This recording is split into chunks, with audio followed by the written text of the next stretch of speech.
If you have an unquenchable thirst to crush your bucket list, relentlessly pursue your dreams, and live life on your own terms, then turn up the volume and tune in. You're now listening to Zeph and Moses Blacksburg on the Year of Purpose podcast. This episode of the Year of Purpose is brought to you by our brand new book, Life Rescripted. Find your purpose and design your dream life before the curtains close. If you want to be the first in line to receive a free digital copy from me, all you have to do is head on over to www.liferescriptedbook.com to find out more. Hey everyone, this is Zeph and Moses Blacksburg from the Year of Purpose podcast, and today I'm joined by Joseph Ranseth. And Joseph has been helping individuals and organizations start movements for over 15 years. He's been featured expert on national television, including Fox News, CBS, CTV, CBC, and more, in leading industry publications such as Advertising Age, and has been recognized several times by the Huffington Post for using social media to inspire the world. Whether in his best-selling book, on the TEDx stage as a keynote speaker, or a boardroom consultant, Joseph passionately and powerfully shares the principles of purpose-driven marketing and transformational leadership in the digital age. And today he's joining us. How are you doing today? I'm doing well. I'm so excited to be here. Thanks for having me, Zeph. Yeah, no problem. Thanks for being here. And I know that we're going to get into a very interesting topic here because, you know, for me, a big reason why I left my full-time job to join the entrepreneurial world was I wanted to do something bigger. And I think that that's what a lot of our listeners are kind of tuning in for today, is that they want to do something bigger than where they're at right now. And so a big thing that you talk about is creating a movement. And, you know, I thought that I would find that in the entrepreneurial world. And after about 3 years in my job or my business, I kind of saw it as a job because I wasn't making as big of a difference as I really wanted to. And so that's kind of where the Year of Purpose started for me. And you know, now we have a podcast with tons of listeners all over the world. So maybe start with us a little bit about how you got to where you are and, you know, what it really means to you to build a movement. Well, you know, I think it starts with what you were saying, that I believe that there's this little whisper inside of all of us saying that there's something more. And it isn't necessarily that everyone has a call to become an entrepreneur.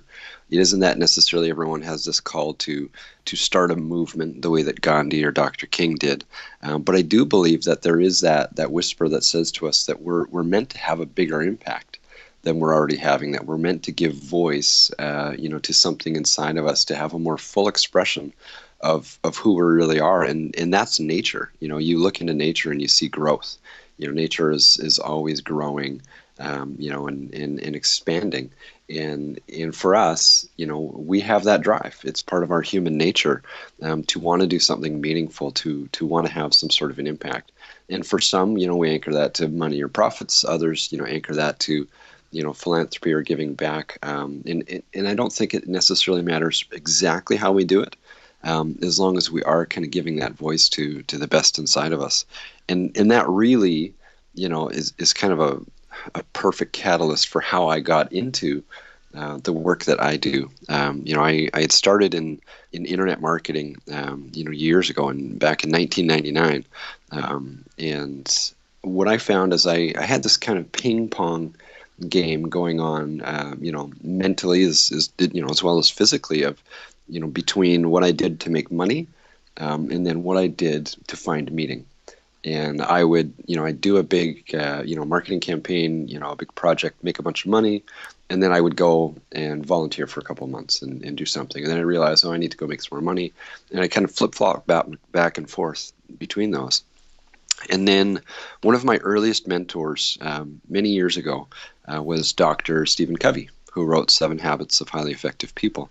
And he gave me some advice that, that kind of rattled my brain and really changed the course of my life, and also me as an individual, kind of from the inside out. He said, if you want to be successful, you need to learn to integrate the spiritual with the secular. And it spoke to me right away because I could relate to that ping pong that was going on. But I also knew that he was talking about something a lot deeper. By spiritual, I don't I don't believe that he necessarily meant, religious. Although, Dr. Covey was a very religious man. He didn't keep secrets about that. But by spiritual, he was referring to purpose, to that call in each of us, to do something meaningful. And, I often think of the parable of the stonecutters, where an old traveler is journeying, and he comes across a stone quarry, and he sees three men, working in the quarry, and he asks them the same question. To the first he asks, "What are you doing?" And that man, without even, taking his eyes off his hammer, just kind of grumbles, "I'm cutting stone and I'm getting blisters on my hands." Interesting. He asks the same question to the second man, "What are you doing?" And that man stops and he looks the traveler in the eye and he says, "I'm earning an honest day's wage to support my family whom I love." Interesting. And to the third he asks the exact same question, "What are you doing?" And that man puts down his tools, lifts his gaze high into the sky, and with this beaming voice says, "I am building a cathedral to glorify the Most High." And you can see that each man was doing the same action outwardly, but driven by a different purpose. Mm-hmm. And in what we do matters, but not near as much as why we do it. And I would venture the guess that, obviously that third man was experiencing a much higher level of satisfaction in the work that he was doing. He was going home happier. He probably had more energy and could probably, be a better husband, father, whatever his roles were, because of how he felt about his job and what he did. Even though it was the same job as the other two. But I would also venture to guess that third man was experiencing a lot more of miracles. Those little synchronicities that happen in our day that really kind of whisper to us, "Hey, you're in the right place." Right.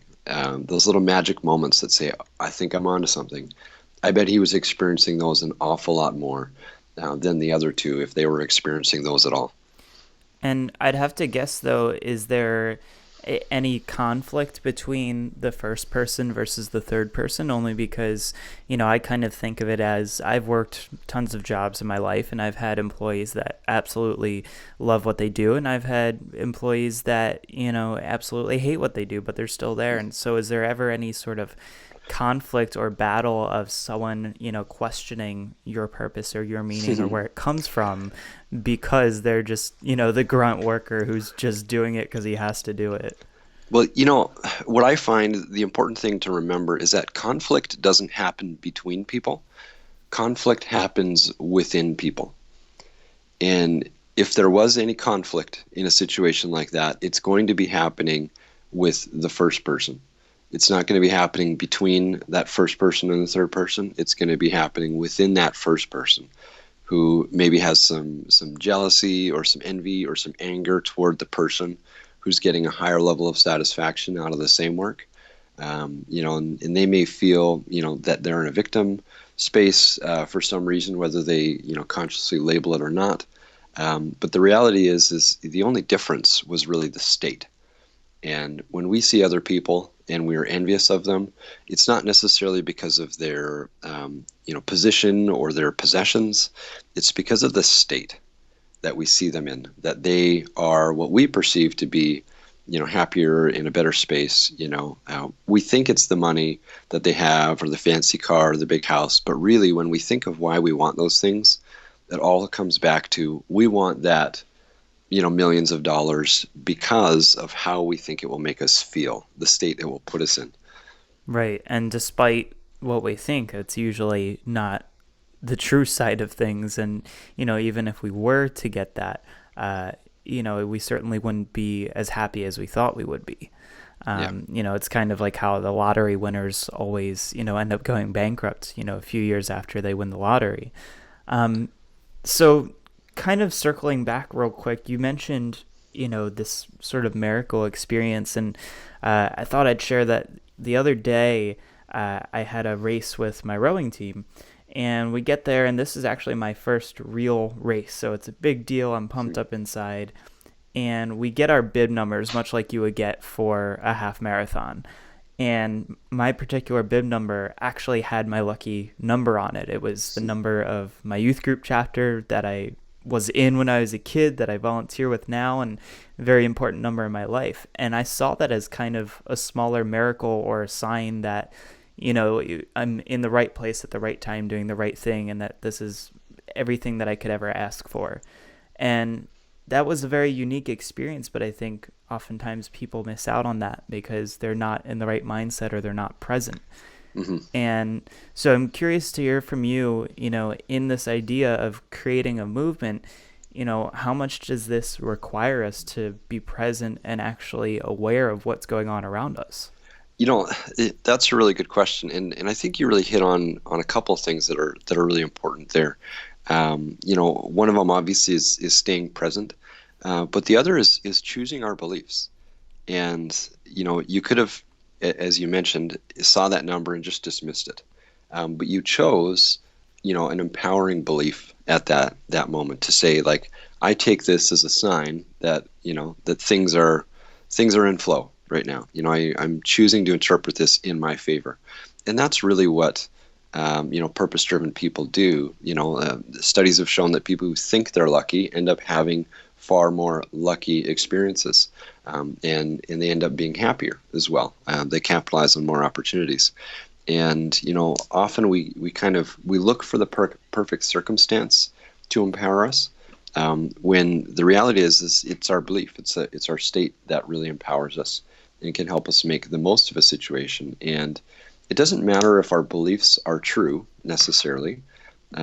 It matters that they empower us. And I'm not saying that we should, believe in things that are, patently not true. But I'm saying, that when we choose our beliefs, we need to look at things and say, does this belief empower me? So when I was a kid, and played on the basketball team, I would generate this belief in my mind that I was Michael Jordan. Now, that wasn't necessarily true, but it put me in a peak state. And it helped me to play the game at a higher level and to really stay in flow. And we can adopt that same thing. And that personal work really is, critical to starting a movement. I share, the blueprint of how Gandhi and Dr. King started their movements, and I'd be happy to share that here. But it always comes back to, there's also one other thing. And part of what you're saying, is a component to that we have to not only do the right things, we have to be in a certain space if we're going to make things happen. So I want to jump into that in just a second here. But one quick question before we get started on that is, what prevents more people from starting bigger movements? When I originally was starting to write my book, Life Rescripted, I actually found that someone owns liferescripted.com. And I reached out to them, wanted to buy the website off of them because they weren't doing anything with it. And they said, oh, well, it's been kind of this dream of mine to essentially create this movement. And it was, 10 years ago, and it never really happened. So what is it first that's preventing people from doing this? And then how do we get into the steps of the blueprint to actually make it happen?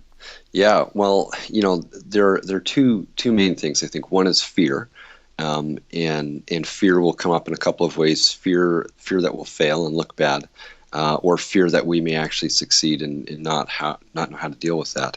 But at the root, there's fear. I think the other thing that stops people really is ego or selfishness. And I'll explain that a little bit more after we go into the blueprint. But anytime I've seen people either have a lot of ambition or have really inspiring dreams, where it falls apart is one of those two things, that they've got fear or they're selfish. Gotcha. So let's jump into the 3 steps here, and let's learn a little bit about what it takes to start a movement. Yeah, well, if you look at all of the great leaders throughout history who have started these movements, in particular, I love Gandhi and Dr. King, because they're particularly relevant to us. But they all had 3 things in common, and this is kind of a simplification. But we'll go through it at a high level at this point. But they all had first a big idea. And by big idea, I don't mean that Doc Brown, whoa, Marty, I've got it. I'm not talking about that eureka moment. It's big in that it's bigger than ourselves. It was bigger than any one individual. So it was a big idea, transcended an individual. What also makes a big idea is that it's something that we're willing to live, and if needed, give our lives for. It's that big that we can have that level of commitment for it. If you examine these ideas, they also are things that will bring people together and unite them that otherwise might have been divided. It allows people to come together and to say we can unite in this and still celebrate their differences. A big idea is something that recognizes that our differences make us unique and should be celebrated. They don't need to divide us. And we see that obviously in some of the recent movements that we've either witnessed or read about. The other thing is that at a deep level, any of these big ideas are all in one way or another an expression of the universal truth that we are all one, that we're all connected, and they may express that truth to varying degrees, but it really touches on that kind of core truth that we're all in this together. And if you look at any great movement, we'll have that component to a big idea that will bring people together to labor for something bigger than themselves. The second thing, if you look at it, is a clear message. I teach at the university, and in one of my classes, I'll often put a slide up of Dr. King, and we all know the picture. He's standing there with almost 300,000 people, hearing him give his speech, and his arm is out. And I'll ask the students, I say, what is he saying? And everyone knows, and even without seeing the picture, all the listeners probably know he's saying, I have a dream. Mm-hmm. Right? Everyone knows the message. Very few people, I would wager, who are listening right now, know every word to that 16-minute and 21-second speech, but they know the message. They know it's I have a dream, and that his dream was that one day, that his children would be judged by the content of their character, not on the color of their skin, and that children of all races, could play together, as friends. So we all know that that's the heart of the message. And in any movement, even any really, really great, marketing campaign or viral, social campaign, will have, clarity around the message so that when you share it, people get it. And not only do they get it and understand it, but it's compelling. Like it stirs emotion. And then the third thing to any movement is evangelists. An army of advocates for the cause. 300,000 people didn't show up to hear Dr. King, on that hot summer day because he invited them all himself. It wasn't his personal network. It was because people heard that big idea, and it spoke to them so much that they were willing to adopt it as their own big idea as well, to identify themselves with that cause. And that they were able to go and knock the doors and make the phone calls and hand out the flyers, for the exact same cause. And we're able to pass that same message along and to keep that fire going. And so I think it's very important, that last part there, is to have other people that are willing to spread the word too, and that can be just as enthusiastic and jump up on stage like you can, mm-hmm. because, anybody can jump up and grab the microphone and start, spewing very enthusiastic commentary. But, that doesn't mean everyone else is going to listen. I think that we kind of do have this herd or group mentality where we have to see other people supporting it too before we're like, oh, okay, maybe I'll start to listen to that. Yeah. Well, and what's interesting about that is it requires a tremendous amount of inner courage, and inner strength, both to lead as well as to join a movement like this. Because one of the other criteria, for a big idea, is it's something that we're willing to labor for without receiving credit, and it takes an awful lot of inner conviction to say, I'm going to try and labor for this big cause, and I'm okay if I don't get the credit. And it also takes a lot for someone to say, I'm going to join this, even though it wasn't my idea. I'm going to assign my name to this and labor under it, even though I didn't start that company or I didn't start that, cause or message. So it's got to be that compelling. And it requires, obviously, a certain amount of person who isn't in it just for personal gratification to be able to get to that point. And I'm sure that takes a lot of inner work and growth to get to that point, because, I think we kind of live in a generation of people who want credit for the things we're doing. Look at social media and Facebook. It's a giant, scrapbook of, hey, look at all the things that I did. Mm-hmm. So I'd imagine it's probably very conflicting with a lot of the ways that we live our lives now. And maybe that's another aspect as to why people aren't creating movements, is because, we really want that confirmation of, hey, I did something good and everybody knows it. Yeah. Well, you really hit on it here, because quite a while ago I was having this conversation with my business manager. And, for years as a keynote speaker and consultant, I've been sharing this blueprint of how to start a movement. And, just kind of the question came up about, if it's so easy, why doesn't everyone do it? And I said to Crystal, my business manager at the time, I said, well, there's actually a fourth thing. But it's not a fourth thing because it actually comes at the beginning. It comes first. And we didn't have enough time to really go into what that meant. But a few days later, she said, hey, I want to pick up that conversation on this element zero you were talking about. And I was like, element zero? What are you talking about? That doesn't make sense. She said, that fourth thing, that fourth element to the blueprint, but it wasn't fourth, it actually comes first, so element zero. I'm like, that is not a clear message. As a marketer, I'm looking at that, it's kind of through this branding label and saying, that doesn't say what it's all about. It isn't meaningful, but there's something about that I like.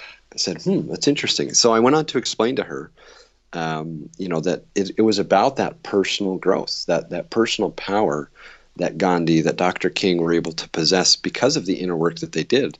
It allowed them to come to this place of being, a vessel worthy of carrying that message. And less than 24 hours later, I was doing some more research, and I came across this story of when Gandhi went to Britain, to meet with the monarchy about, India's liberation.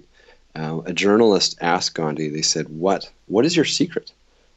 Basically they were saying, like, how does this little 90-pound, guy, in homespun loincloths, coming to meet with, with the monarchy, how is he, crippling the largest empire on the planet? And his answer was, I make myself zero. And, to dive into the, all of it would be longer probably than what we have. But essentially what he was saying was, this isn't about me. In every day I'm waking up and I'm getting rid of the little me, so that I can work for the welfare of others.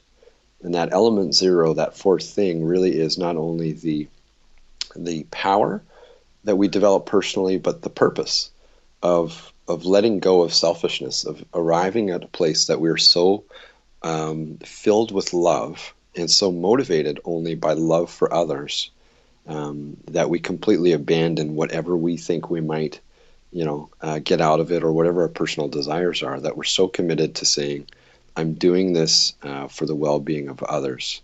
And that was what allowed him to develop that conviction to go through all of the difficulties and trials and challenges that he did, that all those great leaders went through in order to see it through, was that selfless love for all of the people that they served. And that's such a tough place to get to, and I'm sure, people listening in right now that really connect with wanting to make a change are like, all right, well, how do I get there? It's not just like I snap my fingers, I wake up tomorrow, and do a little magic and it happens. What are maybe just a couple of good examples of self-work that we can do to at least get us on the path of, increasing our awareness, increasing our ability to give of ourselves to others and things like that.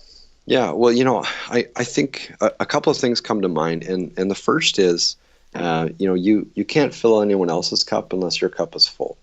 Now, the dichotomy that goes with that is that we actually get a lot from giving. So we need to always kind of be in that space of service, but also remember that we need to come from a place of being full. And they go hand in hand. We can't focus solely on filling up our cup without serving others, and of not going out and doing anything until we feel like our cup is full. But we also can't completely give ourselves, to others without doing the self-care stuff. And I think one of the best tools that helps illustrate that point is what a lot of people will call a meditation.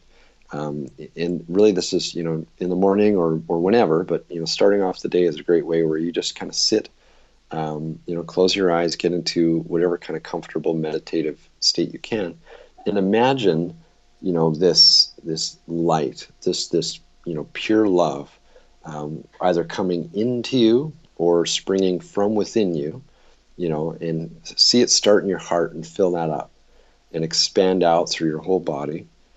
And then to slowly visualize it expand into the room and watch it go into the rooms of those that you love. Watch it going across your city, into the houses of your other family members or friends, and watch it expand and going into, the homes and the hearts of your clients and those you serve, and slowly, removing your gaze further away and watching yourself shift, higher and higher, and seeing it expand out over your state and the country and the globe, and filling the whole world with this light of love.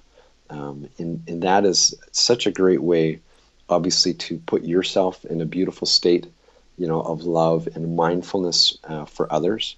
But it's also a great way to anchor that throughout the day as we walk around. We're now thinking, how can I share love? How can I give? And it sounds overly simple, but one of the most powerful tools, when I'm working with, clients, people that I'm coaching and so forth, is this exercise to count throughout the day. As you're going throughout the day, count how many times you can ask the question in your mind or out loud if you're, driving in your car or whatever, but ask the question, how can I serve others today? And just the simple exercise of trying to count how many times you can repeat that to yourself will be a very profound, spiritual experience of realizing, like, wow, so often my mind is tempted to go to, thinking of that funny video I saw on YouTube, or worrying about my, work, or, exams, or, whatever's kind of on our mind, that we're preoccupied with ourselves. And shifting that to saying, how can I serve others? It serves in so many different ways, both at an intellectual, even down to a physiological level. It can profoundly transform us. And I mean, this sort of form of visualization and awareness is something that, even the best athletes use. Before an Olympic lifter walks up to the bar, they're picturing themselves doing that. And, I think that, it's a very powerful experience that we still don't know everything about it, but it's great to see how that plays out in our physical life, even though it's just a thought, it's just something in our mind. And so it's really brilliant and powerful stuff. And I want to thank you for being here today and for sharing this. And I'd love to share with everyone who's tuning in how they can learn more about, what you do. I know that you have a TEDx talk that's out there, and where they can find out more information about you. Yeah, well, josephranseth.com is a great place to connect with me. There I have, there's an opportunity you can download the blueprint, kind of this how to start a movement. So if you're interested, you can get that manifesto. Also, I love connecting, one-on-one. So reach out to me by Twitter or on my Facebook page. It's just Joseph Ranseth is my handle. But I just am so passionate about, this work, because it really allows us to heed that call that each of us have, that speaks to us on the inside, that says there's something more. And we don't need to know it. We don't need to be able to articulate it perfectly. But being engaged in this type of work allows us to do that inner work that cultivates the best in us, while also bringing more and bringing the best service that we can to others, whether it's in a job or in some higher cause. So I've got a number of great tools that I find that I share them on the blog and so forth. So I'd encourage people to kind of reach out and to learn those steps of how to cultivate their own element zero. Absolutely. And any sort of final words of wisdom or encouragement to inspire those into action? Yeah, I think just remembering what the great Tony Robbins says is that emotion comes from motion. And you don't have to see it all to get started. Just get into motion.